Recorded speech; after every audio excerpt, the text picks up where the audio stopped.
أعوذ بالله من الشيطان الرجيم. بسم الله الرحمن الرحيم.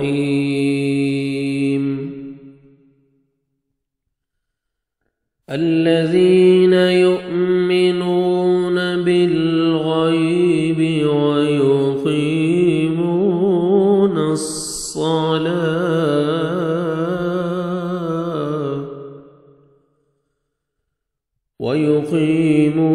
الصلاة ومما رزقناهم ينفقون.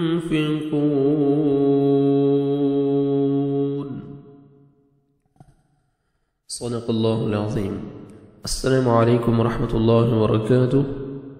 میں نے آپ کے سامنے سورۃ البقرہ کی آیت نمبر 3 کی تلاوت کی ہے. اس آیت کی تفسیر کا سلسلہ جاری ہے. ہم نے اس کا پہلا حصہ الذین یؤمنون بالغیب اس کی مختصر تفسیر وہ میں آپ کے سامنے بیان کر چکا ہوں. آج اس کا سیکنڈ پارٹ جو ہے وَيُقِيمُونَ الصَّلَاةَ اقامت الصلاة اس کا بیان کروں گا آپ کے سامنے. اللہ سبحانہ و تعالی نے جنوں اور انسانوں کو اپنی عبادت کے لیے پیدا فرمایا، اور عبادت کا لفظ بڑا جامع ہے. عبادت کی سب سے بڑھ کر اللہ تعالیٰ کے نزدیک جو پسندیدہ صورت ہے وہ نماز ہے. اسی لیے پہلے انبیاء اور امتوں کو نماز قائم کرنے کا حکم دیا گیا تھا، اور امت محمدیہ صلی اللہ علیہ وسلم کو بھی یہی حکم ہوا کہ وہ نماز قائم کریں. سورہ نور میں اللہ سبحانہ و تعالیٰ فرماتے ہیں وَأَقِيمُوا الصَّلَاةَ وَآتُوا الزَّكَاةَ وَأَطِيعُوا الرَّسُولَ لَعَلَّكُمْ تُرْحَمُونَ. نماز کی پابندی کرو، زکوٰۃ ادا کرو، اللہ تعالیٰ کے رسول کی فرما برداری میں لگے رہو تاکہ تم پر رحم کیا جائے. دین اجتماعیت کا سبق دیتا ہے، اور نماز اس کا عملی نمونہ پیش کرتی ہے تاکہ مسلمانوں میں وحدت اور اجتماعیت کا شعور پیدا ہو. اقامت الصلاة اس سے مراد اس کے ظاہری آداب اور شرائط بجا لانے کے ساتھ ساتھ معاشرتی اور روحانی فوائد کا حصول بھی ہیں. اسی لیے اقیم الصلاة جس طرح دین کے بارے میں فرمایا اقیم الدین، پوری دین کے لیے بھی استعمال ہوا. جس طرح دین کا تقاضا صرف اس کے احکامات پڑھ لینے سے پورے نہیں ہوتے جب تک اسے پورے طور پر اپنایا اور نافذ نہ کیا جائے، ایسے ہی نماز پوری جامعیت کے ساتھ اس وقت قائم ہوگی جب اس کے تقاضے پوری کیے جائیں. جیسے نمازی کو حکم ہے کہ نماز میں نظر کو ادھر ادھر نہ اٹھائے، یہی حکم نماز کے بعد ہے کہ غیر محرم عورتیں سامنے آئیں تو مرد اپنی نگاہوں کو نیچے رکھا کرے. تشہد میں نمازی درود اور التحیات میں سب کی سلامتی کی دعائیں مانگتا ہے. یہی جذبہ اسے نماز کے بعد بھی اختیار کرنا چاہیے. نماز کا سب سے بڑا حق یہ ہے کہ اسے بڑے خشوع اور خضوع کے ساتھ ادا کیا جائے، جیسے بندہ اپنے رب کی زیارت کر رہا ہے. رسول اللہ صلی اللہ علیہ وسلم نے فرمایا ان تعبد اللہ کأنک تراہ فإن لم تکن تراہ فإنہ یراک. رواہ البخاری.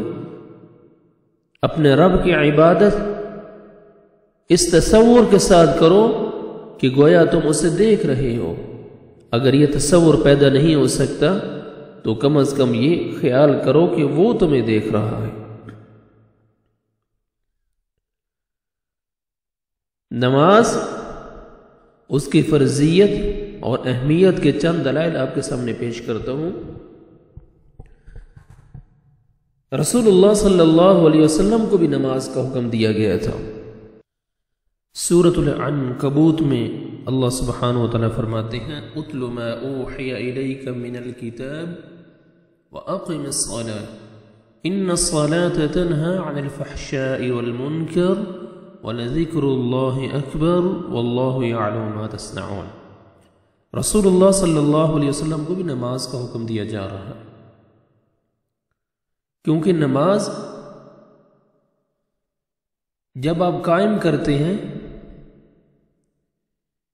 تو اللہ سبحانہ و تعالیٰ کے ساتھ یہ خصوصی تعلق قائم ہو جاتا ہے، جس سے انسان کو اللہ تعالیٰ کی مدد حاصل ہوتی ہے، جو زندگی کے ہر موڑ پر اس کی مشکلات کے حل کے لیے اور ہدایت کا ذریعہ ثابت ہوتی ہے۔ اسی لیے تو قرآن مجید میں کہا گیا یا ایھا الذین آمنوا استعینوا بالصبر والصلاۃ، اے ایمان والو صبر اور نماز سے مدد حاصل کرو۔ نماز اور صبر کوئی ایسی چیز تو نہیں کہ انسان اس کا سہارا پکڑ کر اس سے مدد حاصل کرے، مطلب یہ کہ ان کے ذریعے سے انسان کا اپنے رب کے ساتھ خصوصی تعلق پیدا ہو جاتا ہے، اللہ کا تقرب حاصل ہوتا ہے انسان کو، وہ قدم قدم پر اس کی دستگیری، اس کی رہنمائی اور اس کی مدد کرتا ہے۔ اسی لیے نبی صلی اللہ علیہ وسلم کو رات کی تنہائی میں تہجد کی نماز بھی پڑھنے کی تاکید کی گئی، کیونکہ آپ صلی اللہ علیہ وسلم کے ذمے جو عظیم کام سونپا گیا تھا اس میں آپ صلی اللہ علیہ وسلم کو اللہ کی مدد کی بہت زیادہ ضرورت تھی، اور یہی وجہ ہے کہ خود آپ صلی اللہ علیہ وسلم کو بھی جب بھی کوئی اہم مسئلہ درپیش ہوتا، اہم مرحلہ درپیش ہوتا تو آپ صلی اللہ علیہ وسلم نماز کا اہتمام فرماتے۔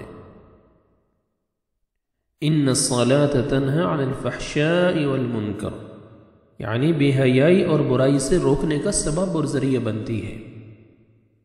جس طرح دواؤں کی مختلف تأثیرات ہوتی ہیں، کہا جاتا ہے کہ فلاں دوا فلاں بیماری کو روکتی ہے، اور واقعتاً ایسا ہوتا ہے، لیکن کب؟ جب دو باتوں کا خیال رکھا جائے، ایک دوائی کو پابندی کے ساتھ اس طریقے اور شرائط کے ساتھ استعمال کیا جائے جو حکیم یا ڈاکٹر آپ کو بتلائیں، دوسرا پرہیز، یعنی ایسی چیزوں سے اجتناب کیا جائے جو اس دوائی کے اثرات کو زائل کرنے والی ہوں۔ اسی طرح نماز کے اندر بھی یقیناً اللہ تعالیٰ نے ایسی روحانی تاثیر رکھی ہے کہ انسان کو بے حیائی اور برائی سے روکتی ہے، لیکن اسی وقت جب یہ نماز سنت رسول صلی اللہ علیہ وسلم کے مطابق، پھر نماز کے آداب اور شرائط کا بھی خیال رکھا جائے، مثلا اخلاص ہونا چاہیے، نیت خالص ہونی چاہیے، اللہ سبحانہ و تعالیٰ کی خالص عبادت اور اس کی رضا شامل ہونی چاہیے، اوقات کا خیال رکھا جائے، جو اللہ سبحانہ و تعالیٰ نے مقررہ اوقات بنا ہے نماز کے بعد جماعت نماز ادا کی جائے، اس کا اہتمام کیا جائے، رکوع، قرات، سجدہ، قیام اطمینان کے ساتھ، خشوع اور خضوع، رکعت کی کیفیت پیدا ہونی چاہیے۔ جب آپ ان شرائط اور آداب کا خیال رکھیں گے تبھی تو ہماری زندگی میں نماز کے اثرات جو ہے نا وہ ظاہر ہوں گے۔ ہم ان شرائط کا اور آداب کا خیال نہیں رکھتے، تبھی تو ہماری زندگی میں نماز کے اثرات ظاہر نہیں ہو رہے جو قرآن مجید میں بتلائے گئے۔ وَلَذِكْرُ اللَّهِ أَكْبَرُ، یعنی بے حیائی اور برائی سے روکنے میں اللہ کا ذکر نماز سے بھی زیادہ مؤثر ہے، اقامت الصلاح سے بھی زیادہ مؤثر ہے، اس لیے کہ آدمی جب تک نماز میں ہوتا ہے برائی سے روکا رہتا ہے، لیکن بعد میں اس کی تاثیر کمزور ہو جاتی ہے۔ اس کے برعکس ہر وقت اللہ کا ذکر اس کے لیے ہر وقت برائی سے روکے رکھتا ہے۔ جب آپ زبان پہ اللہ کا ذکر ہر وقت جاری رکھیں گے، اللہ سبحانہ و تعالی نماز کے بعد بھی آپ کی حفاظت فرمائیں گے اور آپ برائیوں سے بچے رہیں گے۔ رسول اللہ صلی اللہ علیہ وسلم کو بھی نماز کا حکم دیا گیا، اسی طرح موسیٰ علیہ السلام کو بھی اللہ سبحانہ و تعالی نے نماز کا حکم دیا۔ سورہ یونس میں جب موسیٰ علیہ السلام نے فرعون اور اس کی قوم پر وعظ و نصیحت شروع کی تو اللہ سبحانہ و تعالی نے ان کو حکم دیا وَأَوْحَيْنَا إِلَى مُوسَى وَأَخِيهِ أَن تَبَوَّأَ لِقَوْمِكُمَا بِمِصْرَ بُيُوتًا وَاجْعَلُوا بُيُوتَكُمْ قِبْلَةً وَأَقِيمُوا الصَّلَاةَ وَبَشِّرِ الْمُؤْمِنِينَ کہ اپنے گھروں کو مسجدیں بنا لو، ان کا رخ اپنے قبلے یعنی بیت المقدس کی طرف کر لو تاکہ تمہیں عبادت کرنے کے لیے باہر کنیسوں وغیرہ میں جانے کی ضرورت نہ پڑے جہاں تمہیں فرعون کے کارندوں کے ظلم و ستم کا ڈر رہتا ہے۔ وَأَقِيمُوا الصَّلَاةَ نماز کے پابند رہو۔ موسیٰ علیہ السلام کو بھی نماز کا حکم دیا گیا، عیسیٰ علیہ السلام کو بھی نماز کا حکم دیا گیا۔ عیسیٰ علیہ السلام کہتے ہیں وَجَعَلَنِي مُبَارَكًا أَيْنَمَا كُنْتُ وَأَوْصَانِي بِالصَّلَاةِ وَالزَّكَاةِ مَا دُمْتُ حَيًّا، اور اس نے مجھے بابرکت بنایا، اللہ تعالیٰ نے مجھے بابرکت بنایا، جہاں بھی میں ہوں اس نے مجھے نماز اور زکوٰۃ کا حکم دیا، ما دمت حیا، جب تک میں زندہ رہوں۔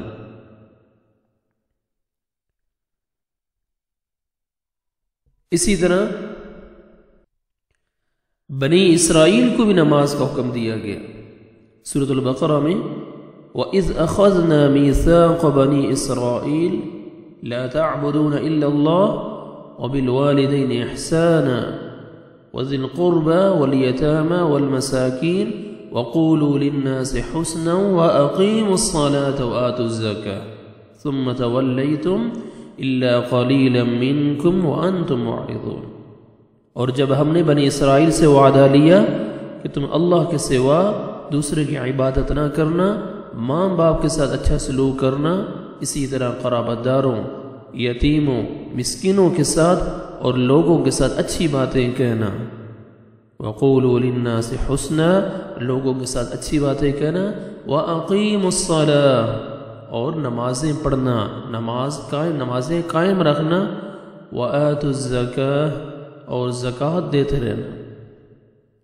بنی اسرائیل کو بھی نماز کا حکم دیا گیا۔ اسی طرح تمام امتوں کو اقامت الصلاح کا حکم دیا گیا۔ سورۃ البینہ میں اللہ سبحانہ وتعالی فرماتے ہیں وَمَا أُمِرُوا إِلَّا لِيَعْبُدُوا اللَّهَ مُخْلِصِينَ لَهُ الدِّينَ حُنَفَاءَ وَيُقِيمُوا الصَّلَاةَ وَيُؤْتُوا الزَّكَاةَ وَذَلِكَ دِينُ الْقَيِّمَةِ، انہیں اس کے سوا کوئی حکم نہیں دیا گیا کہ صرف اللہ کی عبادت کریں، اسی کے لیے دین کو خالص رکھیں، ابراہیم حنیف کے دین پر، وَيُقِيمُوا الصَّلَاةَ، اور نماز کو قائم رکھیں، وَيُؤْتُوا الزَّكَاةَ، زکوٰۃ دیتے رہیں، وَذَلِكَ دِينُ الْقَيِّمَةِ، یہی ہے دین سیدھی ملت کا۔